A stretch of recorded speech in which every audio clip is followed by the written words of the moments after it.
Hey, how's it going, everyone? This is FixerMed. Welcome back to my high yield anatomy review series for the USMLE Step 1, NBME CBSE, and NBME CAS examinations. This will be part 20 of my multi-part video series covering the discipline of anatomy in a broad overview for these exams. So, without further ado, let's go ahead and get started on today's content. I like to open up today by talking about what an open pneumothorax is. Open pneumothorax involves the introduction of air into the pleural cavity, resulting in lung collapse.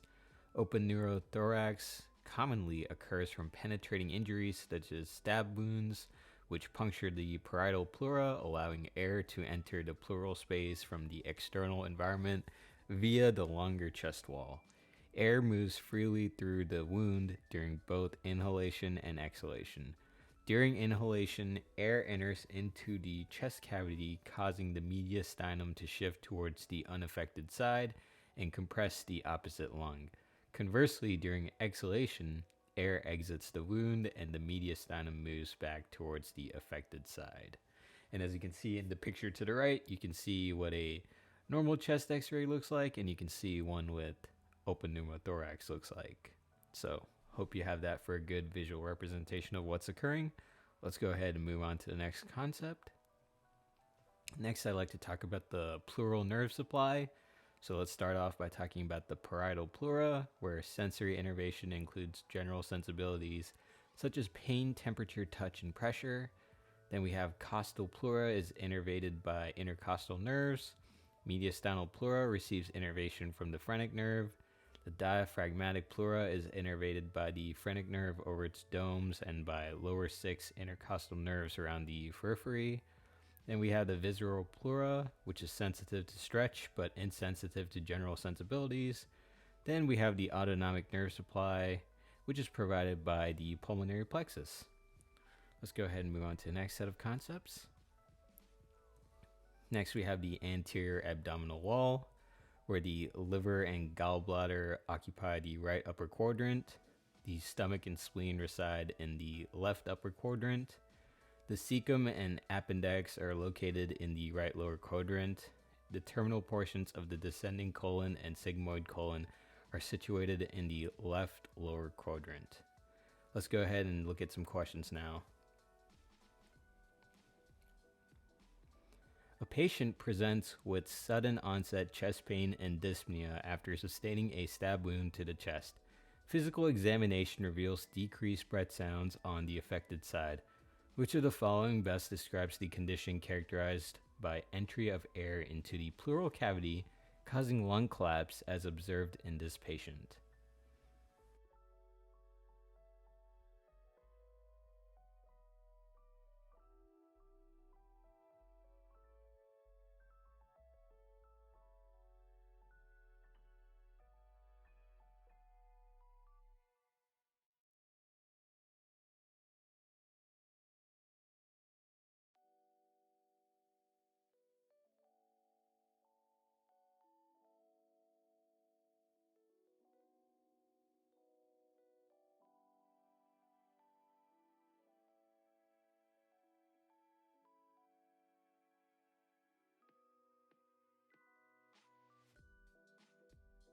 Alright, I think I gave you guys enough time here. If you need more time, please feel free to pause the video. Otherwise, moving on now.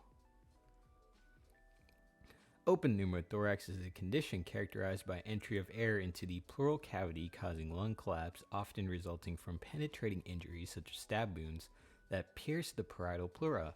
In an open pneumothorax, the pleural cavity is exposed to the external environment, allowing air to move freely through the wound during both inhalation and exhalation.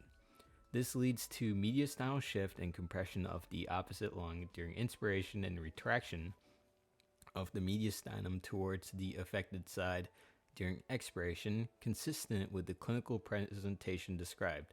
Therefore, the correct answer is C, open pneumothorax. Let's go ahead and see why the other answer choices are incorrect.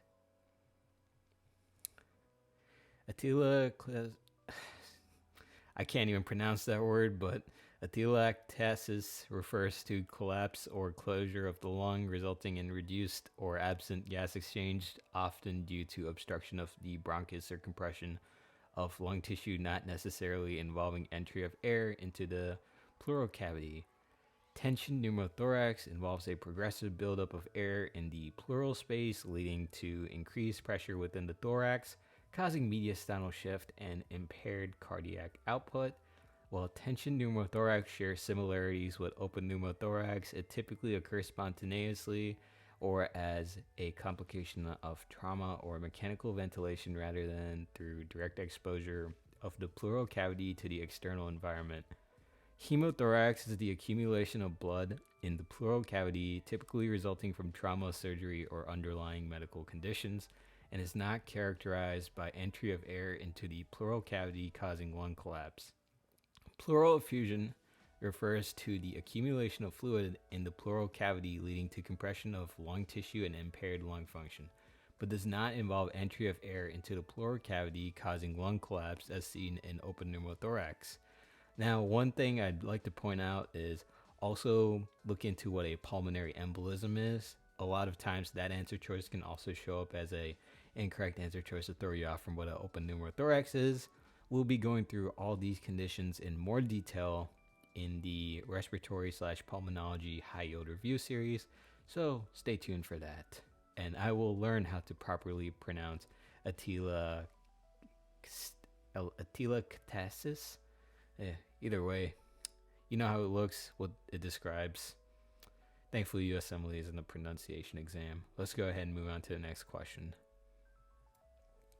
Which of the following accurately describes the nerve supply of the pleura?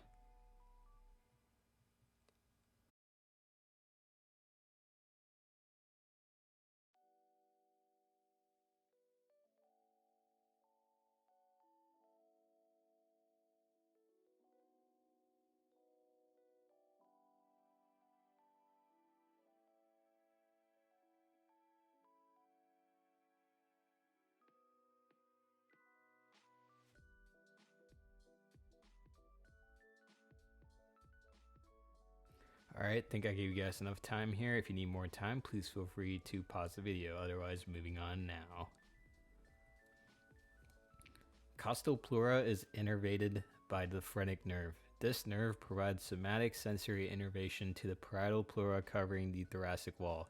The phrenic nerve originates from cervical nerves C3 to C5 and travels along the mediastinum to innervate the diaphragmatic pleura over the domes and the peripheral regions, making it the correct choice for the nerve supply of the costal pleura.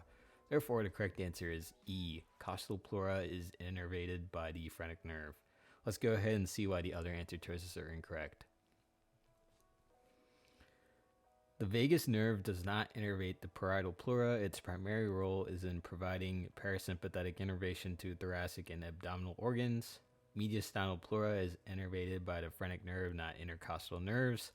Visceral pleura is primarily sensitive to stretch, but is insensitive to general sensibilities such as pain and temperature.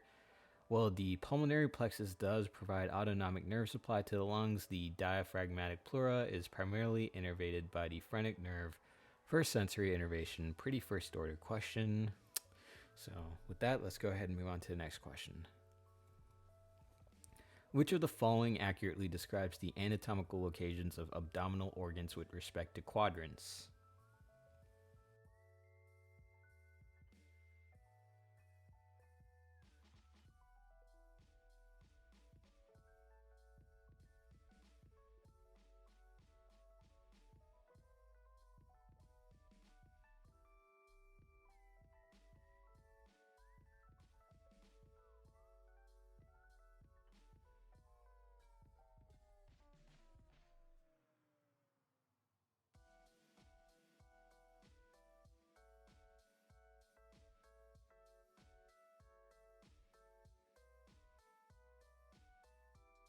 Alright, think I gave you guys enough time here. If you need more time, please feel free to pause the video. Otherwise, moving on now.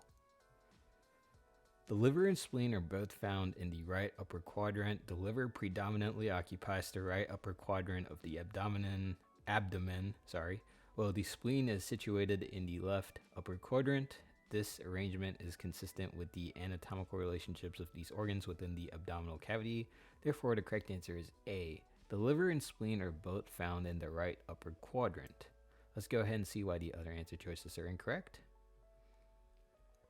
The stomach is located in the left upper quadrant, but the appendix typically resides in the right lower quadrant.